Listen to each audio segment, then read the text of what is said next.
Em uma tarde comum, às margens do rio Quebar, na antiga Babilônia, um homem levanta os olhos para o céu e o impossível acontece.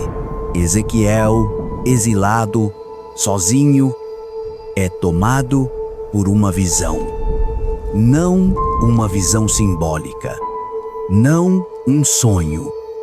Ele descreve algo real, físico, poderoso. Uma nuvem enorme vinha do norte. Um fogo envolvente, com relâmpagos saindo do meio dela. E havia algo brilhando como metal incandescente. Ele continua. No meio dessa luz, 4 seres surgem, com 4 faces: homem, leão, boi e águia.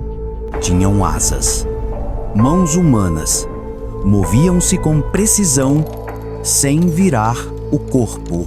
Mas então vem a parte mais perturbadora. Ele vê rodas enormes, misteriosas, cada uma delas com uma roda dentro de outra. E essas rodas estavam cheias de olhos. E quando os seres se moviam, diz Ezequiel, as rodas se moviam com eles. E quando subiam, as rodas subiam também.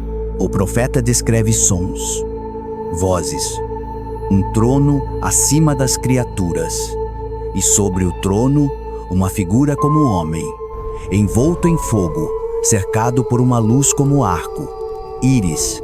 Ezequiel cai com o rosto no chão. Para a religião, essa é a glória de Deus.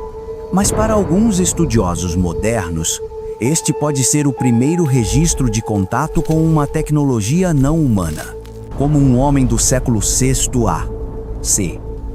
poderia descrever uma nave, seres controlando-a, sensores, propulsão, sem entender o que via. Seria essa uma experiência espiritual?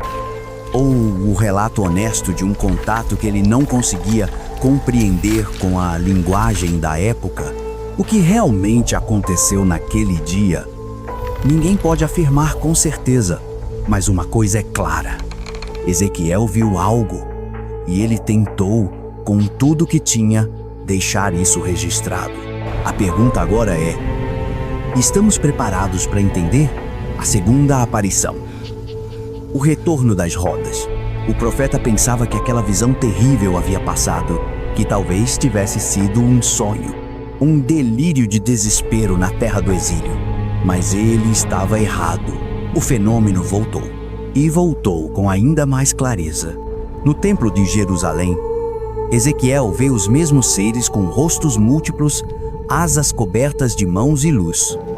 Mas agora, ele observa as rodas com mais atenção. Rodas que pareciam feitas de berilo, uma pedra preciosa, verde azulada, rara e reluzente.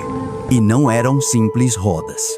Eram estruturas compostas, cada uma com outra roda dentro de si, capazes de se mover em qualquer direção sem girar como as rodas que conhecemos. Como descrever isso em palavras de milênios atrás? Hoje, poderíamos compará-las a giroscópios interligados, estabilizadores gravitacionais ou mecanismos multidimensionais. Mas para Ezequiel era tudo luz, olhos e movimento. Olhos por toda parte. Ele escreve que os corpos dos querubins, as rodas, as asas, estavam cheios de olhos, como se aquelas máquinas tivessem visão em 360 graus.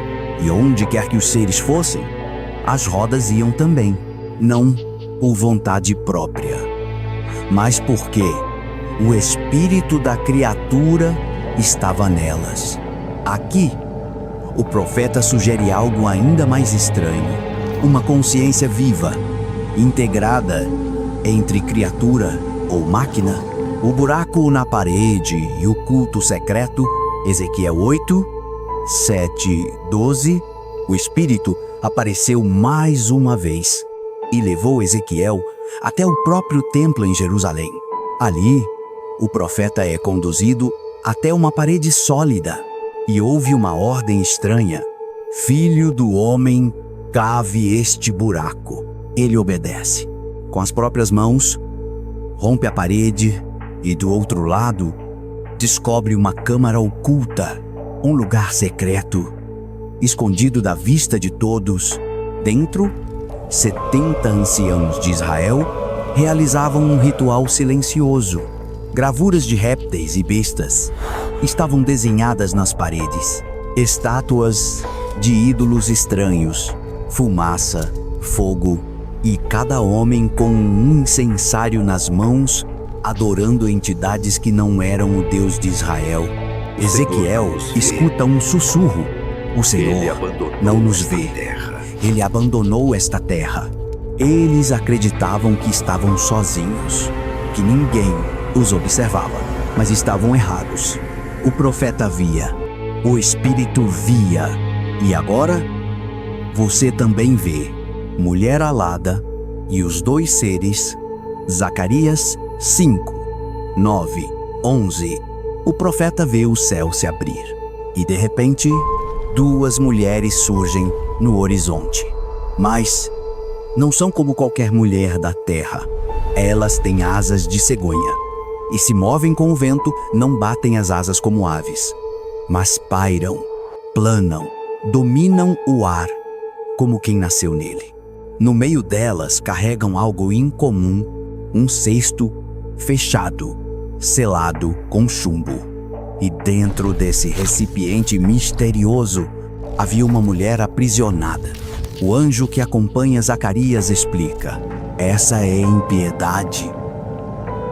Ela está sendo levada para a terra de Sinear. Sinear é o nome antigo de Babilônia, a cidade da rebelião contra o céu, dos deuses antigos, da torre que quis tocar os céus. Mas por que duas figuras femininas com asas de cegonha? Por que um objeto voador com um conteúdo selado? E por que esse conteúdo precisava ser levado tão longe para outra dimensão de pecado? Zacarias não entende, e nós também não, mas a visão foi registrada e agora ela reaparece diante de nós